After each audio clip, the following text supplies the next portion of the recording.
What's up, guys? This is Brian J's Nerd Talk, and oh my goodness, this book, The Hero of Ages by Brandon Sanderson, is freaking incredible. It is fracking incredible. This book is amazing. I'm not going to spoil anything, but if you're a Brandon Sanderson, you read the book. The way this book ends with the character says, I don't want to spoil it, but it was just so extraordinary. I'll do a spoiler review of all three of these books. I'll do a spoiler review of this book later, but this is like my non-spoiler review. The ending to this book was so beautiful, so profound, so like heartbreaking, emotional, but uplifting, optimistic, and just groundbreaking.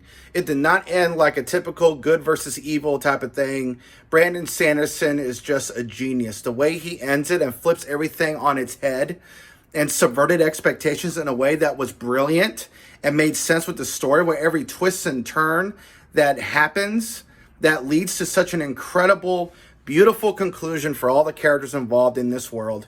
It was just amazing. I think this book is really amazing. I think this, like, it just blew me away. I was not expecting this. Like, Brandon really made a great new fantasy trilogy. And this came out, in 2006. Second book came out in 2007. Third book came out in 2008. But the way he ended this trilogy was just it just goes against the grain, but it's just perfectly fantasy, very hopeful. But you just find out that it was just like nobody was true. There was no really like a bad guy. There was a villain. It was a bad guy, but it was like done in a way that was very thought-provoking. It was just great. And the way it ends for all the characters in the world of the world where the Mistborn are, this whole planet.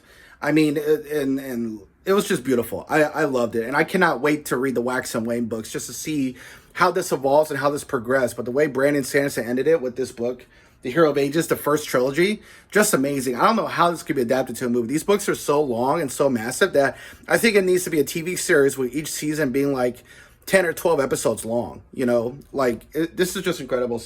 But I love this book. Brandon Sanderson's The Hero of Ages. I give this book a 10 out of 10. It's a real masterpiece. This is probably my favorite fantasy book trilogy of all time.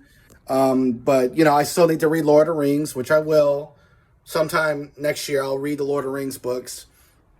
But man, when these books get adapted, I hope Brandon Sanderson has a lot of creative control, because they need to be done well. They need to be done right. We've had some bad fantasy adaptations in the last couple of years. House of the Dragon was great, but Wheel of Time was disappointing. Rings of Power was disappointing. The Witcher Season 2 was a mess. But this needs to be adapted well. I hope Brandon Sanderson writes the scripts and has a lot of creative control. But yeah, The Hero of Ages is a masterpiece. I give it a 10 out of 10. And the Mistborn trilogy, amazing. I give it a 10 out of 10. It was a masterpiece of a trilogy. I highly recommend to all fantasy fans. If you want to get into Brandon Sanderson, I highly recommend starting with this trilogy. This is Brian J's Nerd Talk. I'll talk to y'all later.